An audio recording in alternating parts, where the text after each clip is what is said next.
Welcome to panel 4. Welcome back to the Created Forum. I'm going to pass over to my co-founder, Tara Newley Arkle, who's going to introduce our amazing panel of women who are wellness gurus and spiritual advocates. I think you're going to find every single one of them absolutely inspiring. And then we'll be back to watch a video after this. So let me hand over to you, Tara. Thank you, Daniel. It's such a joy to be back, especially with this incredible room of women. May I please welcome Lynne Franks OBE, who honors the sacred feminine through her seed platform, looking at eco-lifestyle and coaching for other like-minded wise women. We also have Dani St, who is a transgender model and wellness advocate, and Samantha Renke, who is an English actress, presenter, and disability activist, and Monica Berg, the spiritual teacher and chief communications officer at the Kabbalah Center, author of Rethink Love and Fear is Not an Option, which I've read, which is a great book. So thank you, ladies, for being a part of our panel today. Wellness is such a big topic today, and we all know how important it is to feel well in a world that especially feels sometimes like it's falling apart. If I can come first to you, Lynne, we talk a lot about wellness and spiritual wellness today, but what are the main challenges facing that wellness for women today? Well, I don't think there's ever been a situation as challenging as what's going on now. And there are a lot of women who are very, very isolated. And I do think it's actually affected women far more than men, because there's a lot of women living on their own. They are isolated, they are depressed. We've had a huge rise in domestic violence, as we know, mental health. And just on a very basic side of things, women's businesses, the non-essential businesses, the hairdressers, the florists, the gift shops. I have a store, the Eco Store, and we've all had to close down and see the big supermarkets down the road carrying on selling the same type of product. Well, not the same type of products, but doing the same sort of services. And I feel that women, if ever, if they've needed a community or a collaboration or just friends around, it is now. And I was actually interviewing somebody, Norina Hertz, on Friday, who's just written a book called The Lonely Century, and she was talking about the loneliness through social media. And yet, if we didn't have social media now, if we didn't have Zoom rooms like this, then things would be far more serious. So I run a Seed, which has become an online women's community of like-minded women, as you say, of wise women, and we are doing Zoom rooms and wisdom chats and workshops, craft workshops, almost on a daily basis.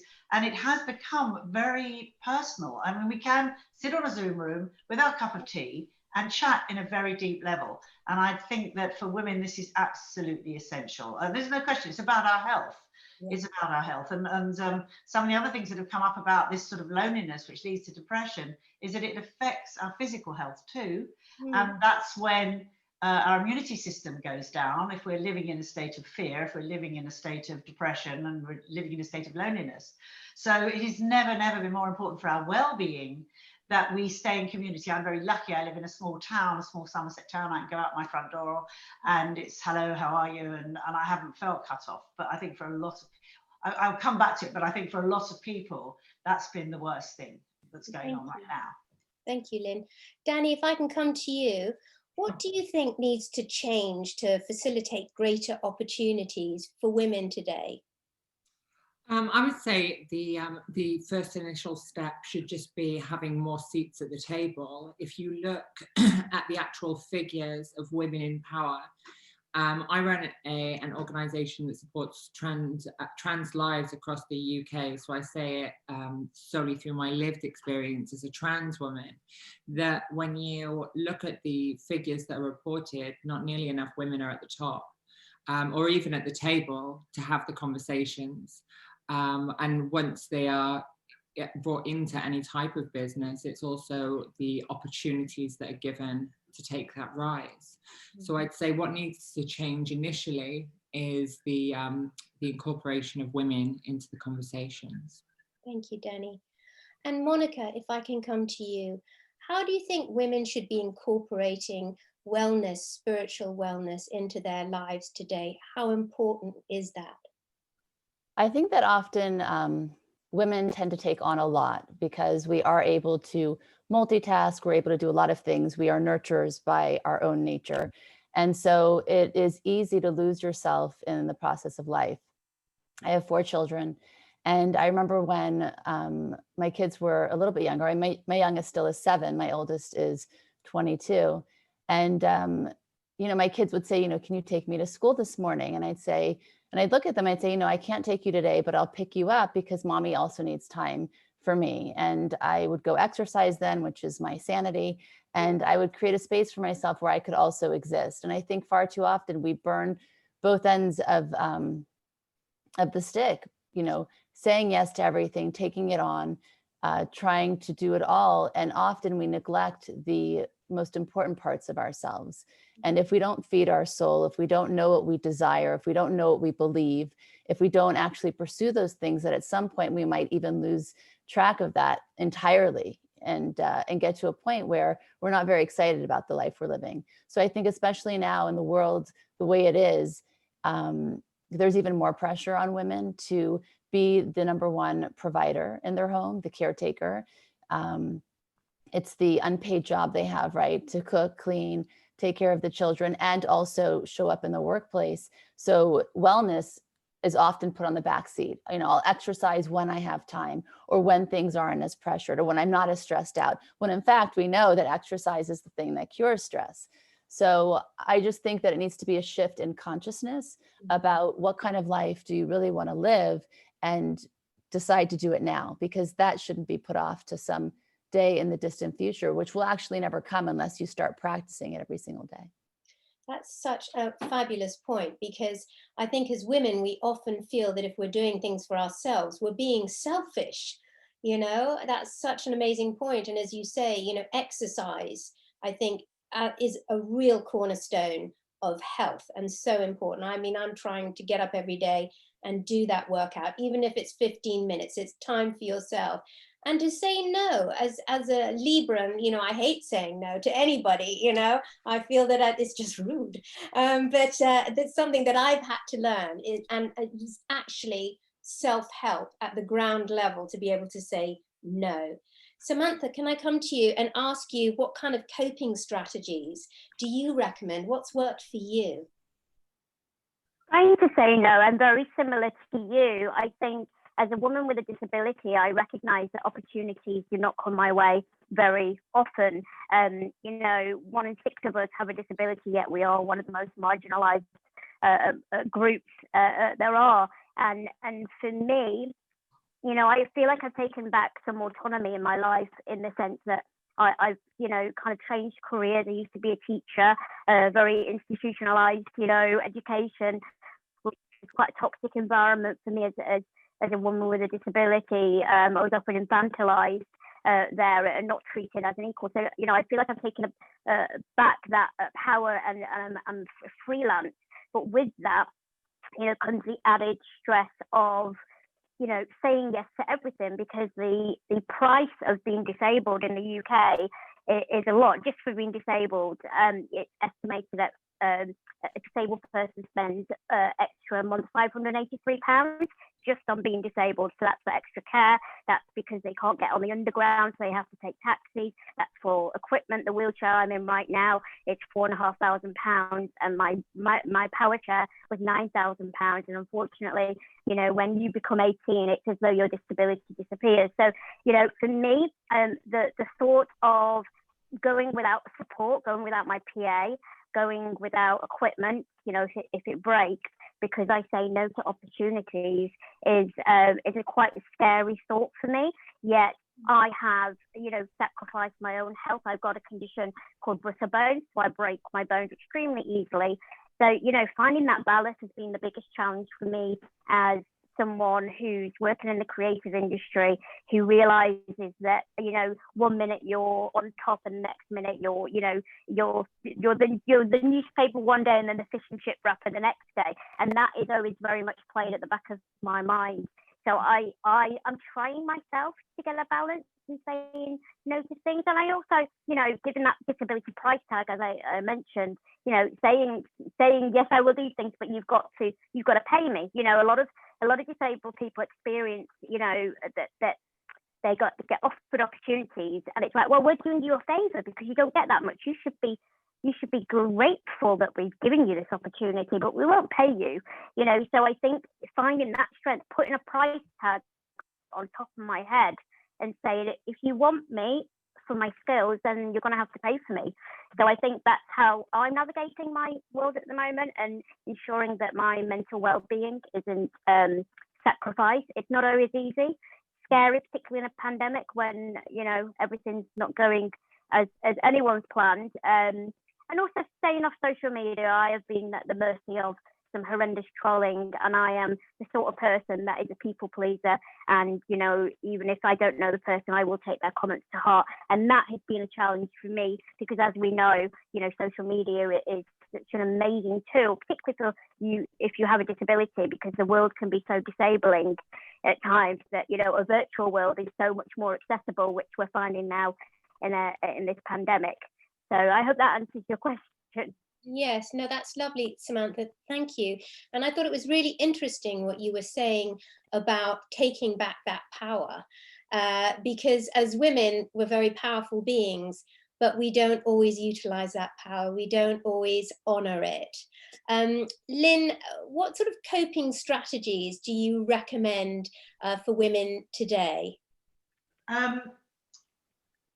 So for me, the biggest coping strategy, and I wouldn't even call it a coping strategy, I would call it a sort of an answer to our well-being, is to have that sense of purpose, that sense of soul purpose. And every single one of us on this panel has got that sense of soul purpose, everyone, because we're all representing something we really care about passionately. And we're in a role of service, whether it's with Dani and Samantha and Monica and yourself, Tara, and me, of course. We're all representing something we're really passionate and we really care about. So for me, that in itself is, if you like, the answer to well-being, is to find that sense of purpose. And, you know, for thousands and thousands of years, we have been pushed backwards, and the language that has been used, the patriarchal society, has kept us down. And if we can, by coming together, by collectively working together and collaborate, we can work with our own sense of purpose and combine it, then that is very big part of our coping mechanism. On a personal level, I've been practicing Buddhism on and off for 35 years. I have a practice that every morning I chant before I do anything else. I do my practice, and in the evenings when I've got the energy, most evenings, and certainly every day. So to have that practice in my life has been very, very important to me. And, you know, there is huge wisdom in so many belief systems, of course, in the Kabbalah. I'm also born Jewish, and in most religions, actually, and spiritual practices particularly, that I've been involved in or popped in out of. I was very close with the Brahma Kumaris, and still am, who are the only women's-led global spiritual organization, who inspired me and have inspired me for many, many years. Dani St, who was their leader, passed away just at the beginning of the lockdown at 104 years old. This tiny little, brilliant, amazing woman leader, spiritual woman leader, who taught me so much that I then incorporated into my work. She would always talk about incognito leadership, which is what I practice with my own work and with Seed, which is leadership from the down up. This, which I do think is the sacred feminine. You talked about the sacred feminine. The feminine way of leadership is from down up. The old patriarchal style is linear, from up down, and so very structural. Whereas this sort of new circular way that we can be together as women and men, all of us together creating a new future, is coming much more from down up and holding the youth and the children who are the future at the end of the day. So I've learned a lot from all the different spiritual practices I've done, but having a natural process every day has been essential to me. I think that's really interesting, actually, and I find that is similar for me, to get up in the morning and have something that focuses you on what's important, whether that's prayer, whether that's exercise, whether that's meditation, where you take a moment for yourself to center yourself, to create wellness going forward for your day. Dani, what does it mean to you finding wellness in your day? I would say it's the kind of a ritual. For me, wellness is in the ritual of my day. spirituality actually came into my life quite late, and predominantly through being in the 12-step program. A lot of the 12-step program is faith-based, in faith, however it is that you understand it.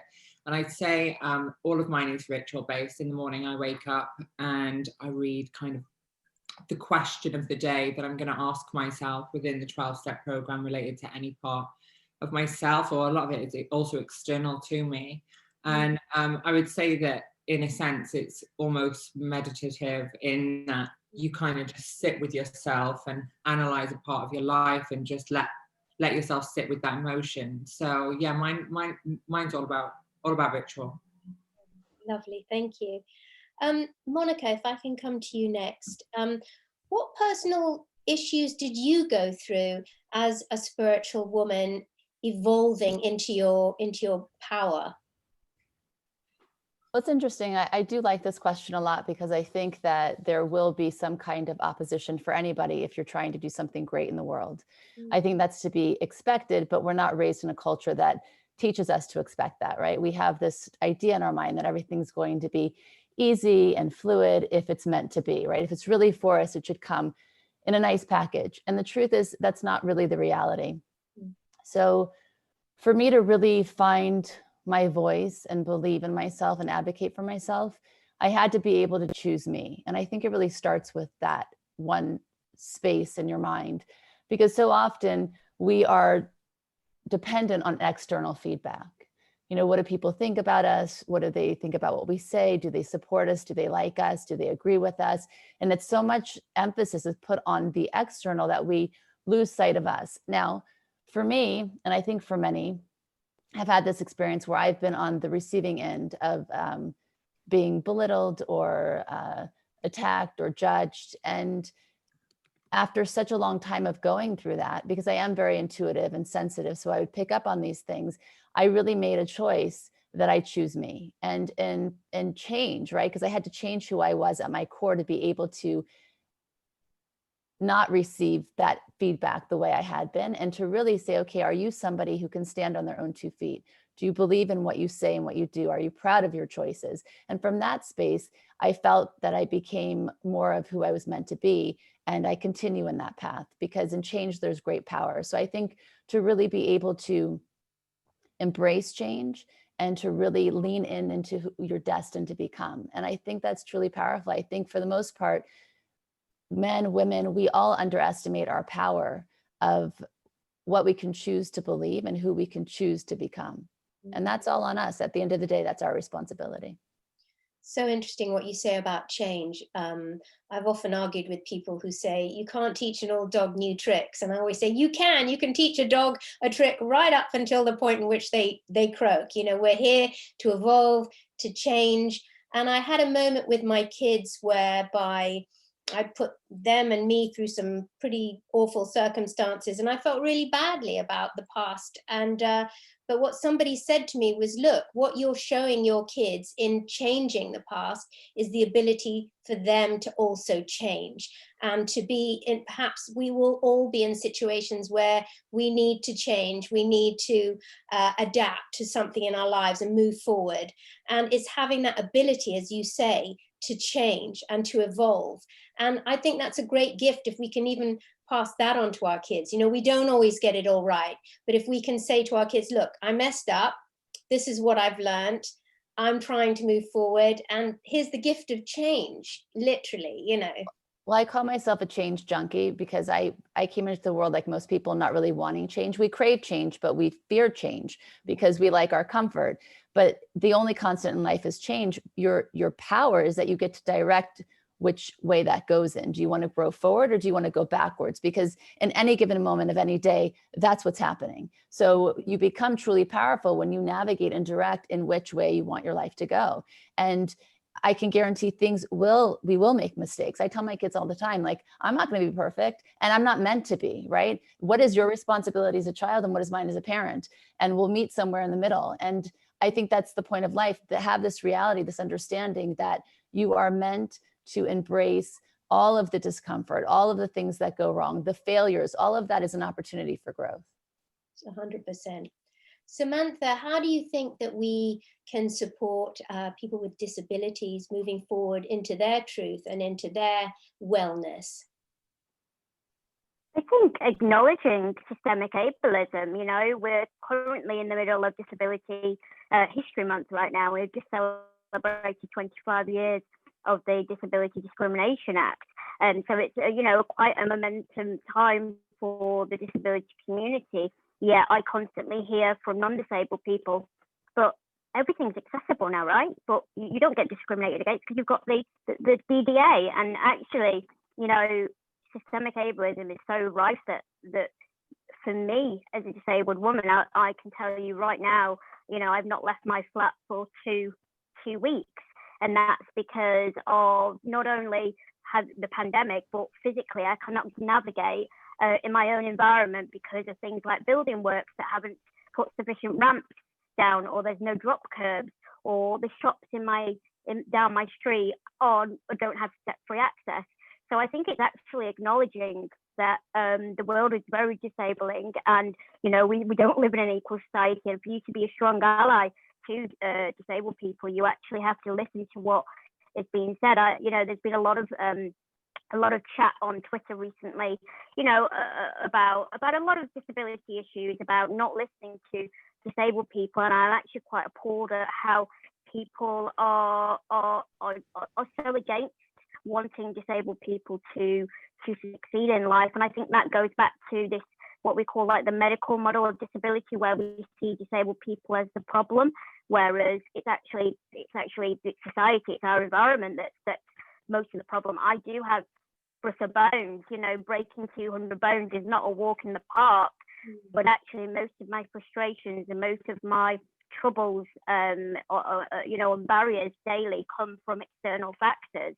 So I think it's about becoming stronger allies, listening to disabled people, not being dismissive, and supporting them. I think whenever you know, I've even had with friends, if I voice my kind of concerns, maybe over language, you know, please don't use the term able body when you're in my space. I'm disabled by my environment. So with that, you know, you're non-disabled, you know, instead of able body, because that assumes that I'm not able to do things. But in my own home, I am very much able to do things because I live in an adapted apartment.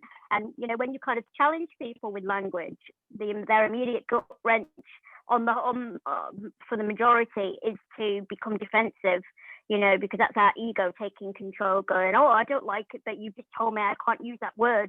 It's like, well, actually, you know, if I explain to you and how damaging, you know, things like language can be and where they're rooted in, you know, that's why I'm saying it, and I'm not doing it to, you know, kind of make you feel like a bad person. And I think right now, you know, I'm sure not many people knew it was Disability History Month. So I advise everybody to, after this seminar, to go away and you know, kind of do a little bit of their own research and unlearn maybe some of their unconscious bias towards disabled people. And yeah, be involved, follow people like myself on Instagram and learn a little bit more about the disability community. That's how you can support us. Yes, language, as you say, Samantha, is so important. And I don't think we realize oftentimes people are quite quick to dismiss and to disregard people on some of these platforms that we have available to us today. And words do hurt, you know, they can be very abrasive. I'd like to move along to one of my favorite questions of this entire forum, which seems to resonate so beautifully with people. And I'll ask you first, Lynne, which is, who inspired you as a woman? Well, without sounding like I'm going to give the same answer as certainly some of the other women have earlier today, it was my mother. I mean, I've mentioned Dani St, who was a fantastic woman, absolutely fantastic. But really and truly, it was my mother, my grandmother. I come from at least 4 or 5 generations that I know where the women of the family really had to take responsibility for the kids and for working because the husbands were ill in some way or another. And my mother, who sadly passed away 3 years ago, really was an example for me of how to be a great woman who can make sure that the family are looked after and work. I know this is a conversation that's come up earlier today. In fact, your mother brought it up, of the juggling of having children and working and trying to be the perfect woman for a mother and professional for all, which is just about impossible in my experience. And certainly when my children were growing up, I wasn't around enough because we didn't have technology, and we didn't have mobile phones or whatever else it was. We had to go out to meetings, and I know that there's still stuff going on in my children's psyche that's saying, why weren't you there more? And I'm aware of it, but I also listened to your mother, what she said about, you know, we can't, or what you were saying, you can't change the past, you can change the future, which is what we have to do. But in terms of who inspired me, my father was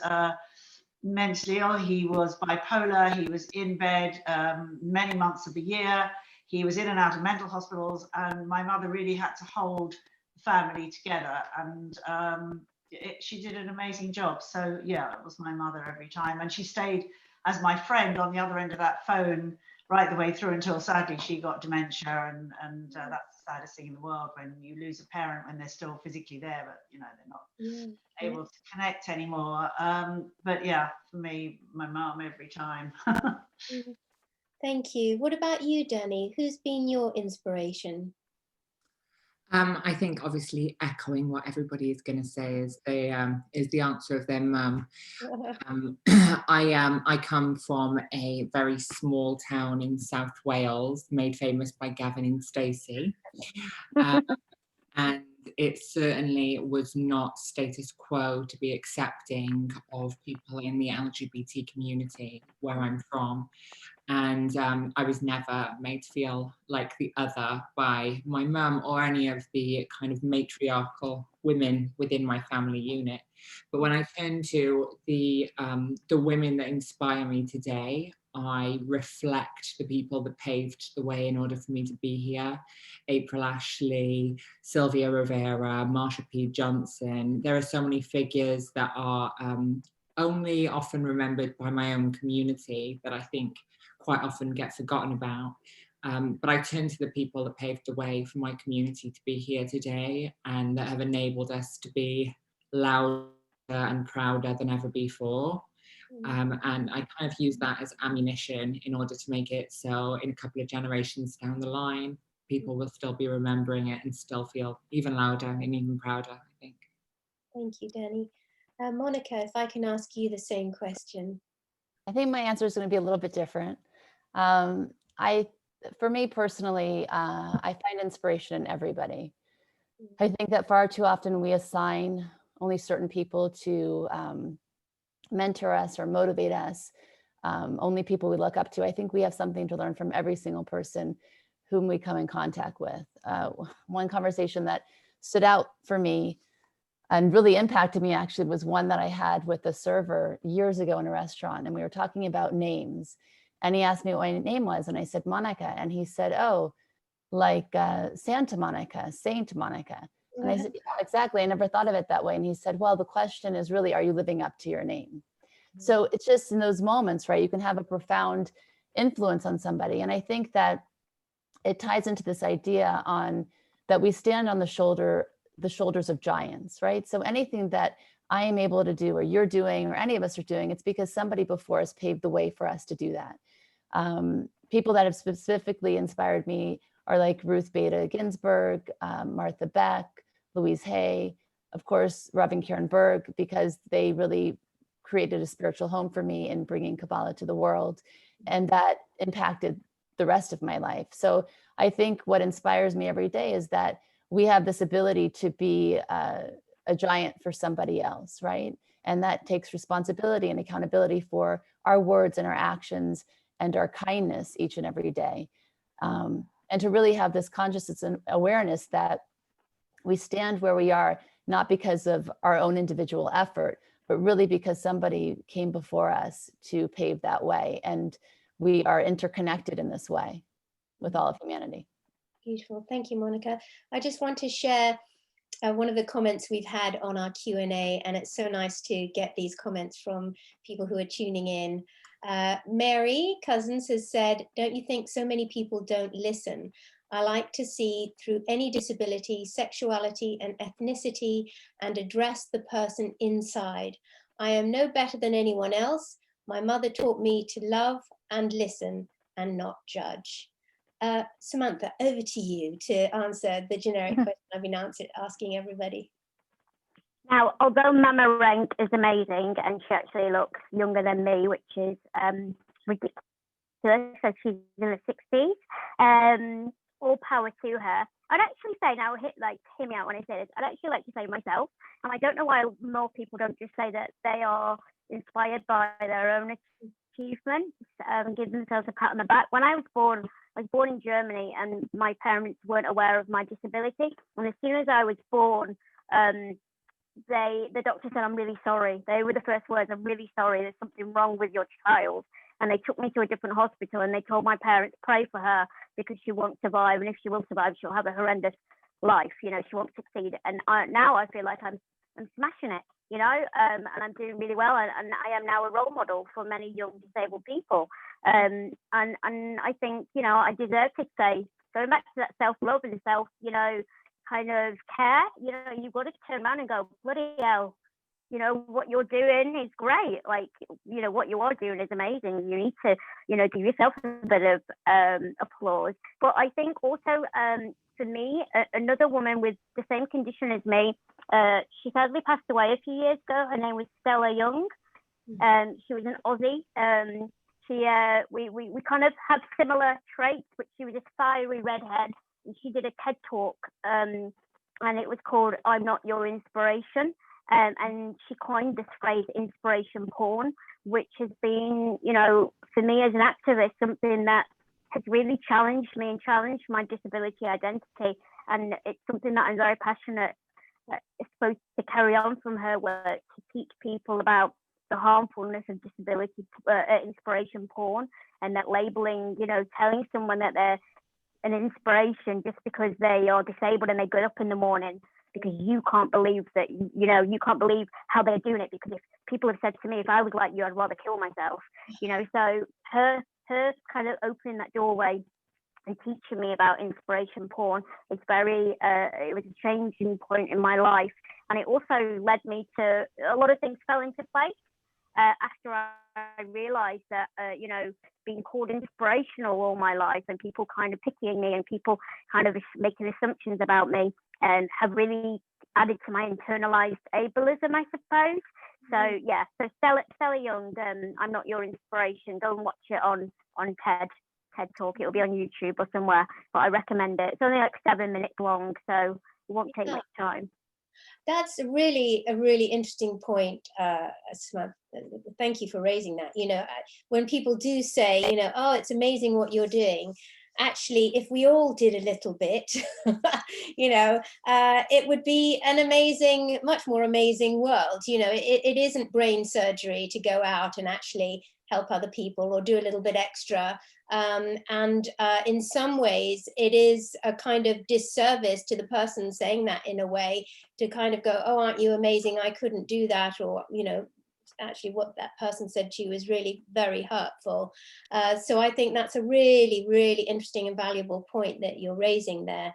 Lynne, if I can come to you next and just ask you, as we've got another 10 minutes to sort of really wrap up how we feel about spiritual awareness in terms of women today, and what it means to be a woman in a state of wellness, as it were. What do you think needs to continue to happen or be at the forefront of women's wellness? Well, Dani mentioned the word ritual before, and I think it's so encouraging how many young women are being so attracted back to what you called earlier the sacred feminine, to understanding that the old patriarchal types of religion are not where we're at right now, that there's a far earlier belief system that is based on nature, Mother Nature herself, that is based on the seasons, that's based on agriculture, it's based on planting seeds, that is really about the old original stories. And we have to change the myths for a start. The myths that women are there as the princesses, or not even as the princesses, to be rescued by somebody, because we are our own rescuers. We do not need the prince on the white horse to come charging up and rescue. So we have to rewrite really the stories to each other and bringing ritual in our lives. I mean, I have a lot of ritual in my lives on my own and with my friends and with my community, where, I mean, I've got a candle lit behind me. I use bells and prayers and real connection with the earth, taking my shoes off and walking in the mud, squelching. You know, I'm very lucky that these days I live out in Somerset, I'm in a town, but I'm surrounded by countryside, and I can feel that sacredness through the land. You know, I don't live in a city anymore. It's not quite as easy when you're walking on built up pavements, but I feel that sacredness around us, and I think we need to acknowledge it. And I think that's where women are really moving ahead, and so many young women. That's what I find so exciting. I meet more and more young women who are really connecting with that side of themselves, that if you like, the goddess side of themselves, where they can be with others in the rituals for menopause, the rituals for all the aspects of our lives. I mean, we live in the modern world where we get married, we get divorced, we'll be born, we get married, we get divorced. Very basic, they're not even rituals really. They're signing bits of paper. We need to go back to the rituals. We need to go back to honouring, for women, the changes in our bodies, the changes with the seasons, and really be there together as one. And so that's what I feel so excited about now. I mean, I've done a little bit of, not a lot of studying the Kabbalah, but just looking at Shekinah, which is the sacred feminine in the Kabbalah, the goddess. I think it's so important that we connect with the goddess, because it's the masculine language in religion as much as politics, as much as media, as much as anywhere else, where it's always the masculine god, he. And we really need to get back to the she in every form, and whatever our lives are about, we need to connect with the sacred she. We're getting a lot of questions in now. And I think it's really interesting what you say, Lynn. And I think the young generation are very switched on and really care about the earth. And there's some very beautiful movements and lots of young people really connecting to Mother Earth. And it's really lovely to see that. Lydia Cardew has sent a message saying, do you think those emphasizing mental issues over lockdown should pay more attention to spiritualism? Shall I ask you that, Monica? I think everything is, of course, begins and ends in the spirit, right? It's the place we come from. It's where we eventually go back to. I think often as people navigate through life, they lose contact and connection with that inner aspect of themselves.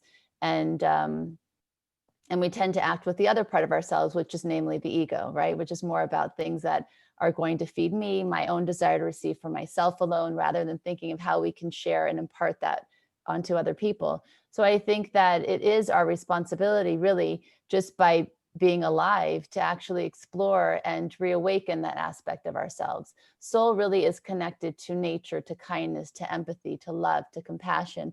It's all those things that we crave from others, but it has to start from within. And to awaken that within, we need to become a friend to ourselves. We need to know, when we look in the mirror, to really actually like ourselves and love ourselves. But I think we have aspects we like or we love, but we have a longer list of things we want to change about ourselves. So I think to connect into spirit, because what is spirituality? I mean, there's so many different modalities and so many ways that you can tap into that, but spirituality really is actually nurturing that soul aspect of ourselves. So it starts with making sure the voice in your head is a kind one. Often the voice that we hear is the one of our parents and the environment we were raised in, or maybe a bully in school. It's usually the negative stuff also that really stays with us and that limits us. So I think the first thing is to make sure that voice is kind, and that it is the voice that you want, because that is what will influence all of your choices. And then from that space, when we really feel good in our skin and we feel that we're acting in ways that are aligned with the essence of who we truly are, then it's easier to be kind to others. It's easier to, I love this idea of sisterhood, to be really a woman that stands in solidarity with another woman, wanting the best for them. Their joy is their joy, their happiness is our happiness, and we're connected in that way.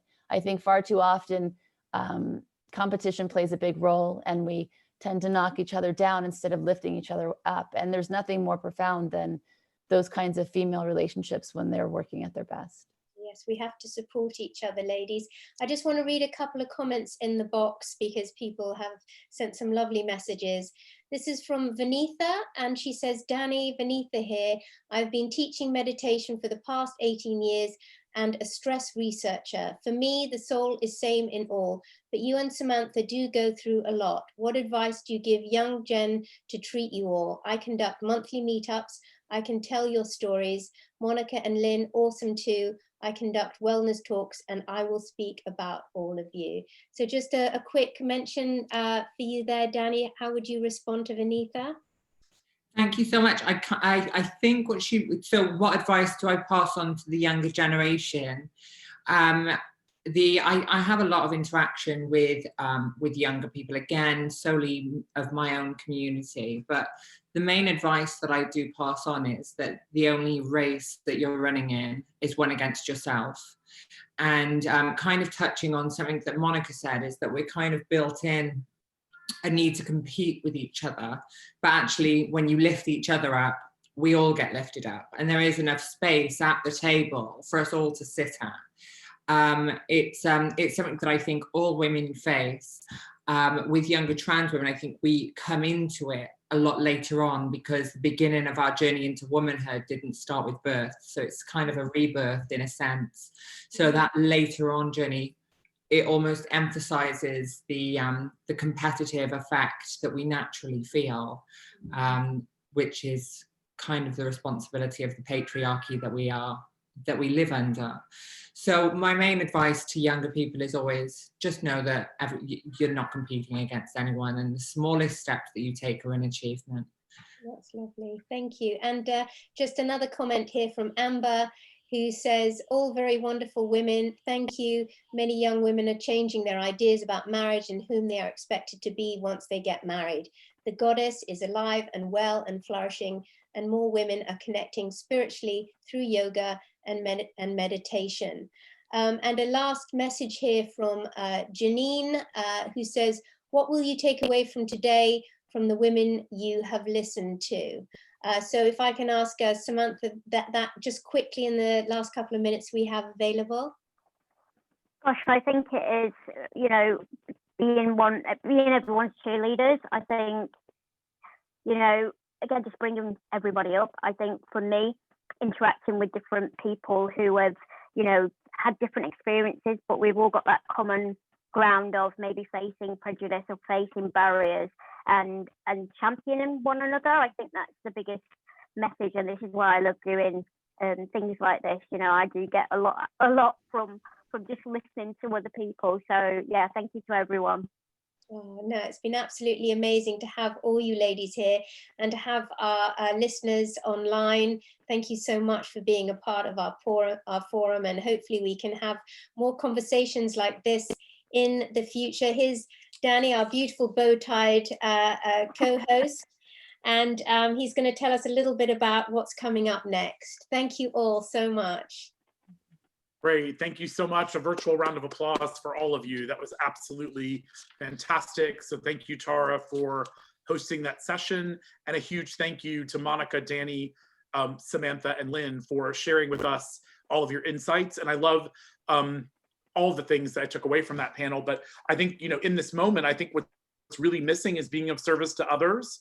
I think what's unfortunate, you know, being a little bit older maybe than the younger generation, you know, when we were younger, I think when you're a child, you think you're the center of the world, and what you do as you grow and mature is learn that you are interconnected to all human beings, and that we're all equally important. But I think what happens in today's world with social media is it actually consistently reinforces that you're the center of the world. So you aren't exposed to ideas or people, and it continually tells you that you are everything. And what I tell young people now, and what has changed my life and made it so much richer, is realizing that by being of service to others, you actually are helping yourself. So no matter what situation you're in, there are always people less fortunate. There are always people you can be helping and supporting. And when people ask me, how do I better my life? Or how do I get people who will help me and mentor me or sponsor me and support me in my life? I say, be of service to others, and those other people will appear. If you look at women who have spoken today, like Baroness Scotland, like Dame Fiona Wolf, we'll be hearing from later, Dr. Sandy Okoro, Helen Grant, MP, all these people who are patrons of Interlaw, all stepped forward and found me to to say, I love the work that you're doing to help others. How can I help and support you? And it becomes a cycle and a circle. So everyone shouldn't be on my path, but you should all be on your path. And no matter where you are, think about what you can be doing. And that's the theme, I think, of everyone's work on this panel. And I want to thank all of you for that. It was fantastic. We're now going to turn over we know earlier we showed Helen's video as a survivor of domestic abuse, and we know that the sound was off for half of it. So this is a shortened version of her video. The full video will be up on the createdforum.org website after the event, along with videos of the sessions. But we're now going to turn over and say goodbye and thank you again to everyone on this panel. We're going to be seeing Helen's video, and please come back here after that finishes. At 4 o'clock, come to your next link for panel 5, political leaders and lawmakers. And thank you again, everyone. What do you feel, Helen, are the main challenges facing women today?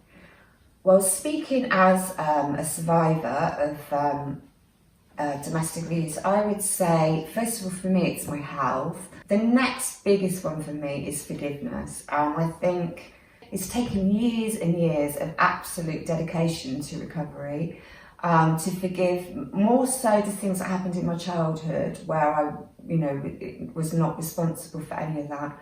But also later now, forgiving God was another real big thing I had to go through. But forgiving myself, because as a child it wasn't my fault, but as I later become an adult, the patterns that I got into, they were the ones that were hard for me to forgive myself for, because I felt responsible. So it took a long time and a lot of breaking down to forgive. Safety in general, for me, with all my history, it's quite difficult for me to relax and feel safe. And I really believe in helping the next generation. So sharing like I'm doing now, and when I think when I was younger, all those things that happened to me, all the way through my life, I see now that they weren't personal. None of the relationships I had, even with the one that brought me to my knees, it wasn't personal, but it's just generations and generations of behaviours that have been passed down. And I'm passionate about trying to break that, because I love my family, the children in my family. I love my friends' children, and I don't feel. I think we need to all stop, take a stand, and do all that we can to make changes that will prevent these things from happening. And what do you think needs to change to facilitate greater opportunities for women? I would say funding. It really concerns me that funding's being cut around women's refuges. When you are planning to leave, and they do suggest a plan, you're so paralysed with fear, you need to know that your basic needs are going to be met. When I was in the refuge, it was the first time that I really flourished. And I found out that, because I was in a safe place for the first time in my life, where all the pressure took off me and I felt safe, I started to draw, I started to write poems, I started to write stories, and I found out I had a creative side, a part of me that I'd never really explored or never had the chance to as a child. And I really flourished. And what I realised was, when I look back about when I look at my work history, that I haven't actually, there's been a lot of scenarios in my work history with men, because I didn't know how to look after myself in the workplace either. So I think as an employer, it's important to make sure all genders feel safe, because then they'll flourish and they'll be working to their best. What personal issues did you or do you suffer as a woman today? Self-worth. What definitely when I was younger, and even today, I feel really sad that I suffer so much from my health, because my mind wants to do so much and I've got the ability to do so much. I've got a great CV, but my body is not, it's taking a long time to heal. And it's lonely, because I don't really like anybody into my castle, because this is my castle. I'm safe, and I'm not going to work, so I'm not really interacting with people. I really don't feel a romantic, as much as I just don't feel ready for a romantic relationship because of all the sexual issues I've had to address. So what coping strategies do you recommend? What, for example, worked for you by way of coping strategy? I think what I had to do first of all, and I would recommend this first of all to anybody, is to get a solid foundation and to take your time in doing that. So that for me would be like your basic needs. So food, shelter, clothes, feeling safe. Because until your basic needs, you can't really go a step further. Well, I couldn't. I had to get all those things in place first. Find some support. Don't try and struggle on your own. I've got a no contact list what I keep, because even though it's been a long time, I've been on my own now, there still is days where I think I've got like a trauma bond and I want to contact or go back to relationships that aren't good for me. So I've got what I call a no contact list, and it's just a list reminding me of the not so good things and the reasons why I did have to leave those relationships. Thank you for giving me the opportunity to share with you, and I hope that it's helped. Thank you, and thank you for your openness. Thank you.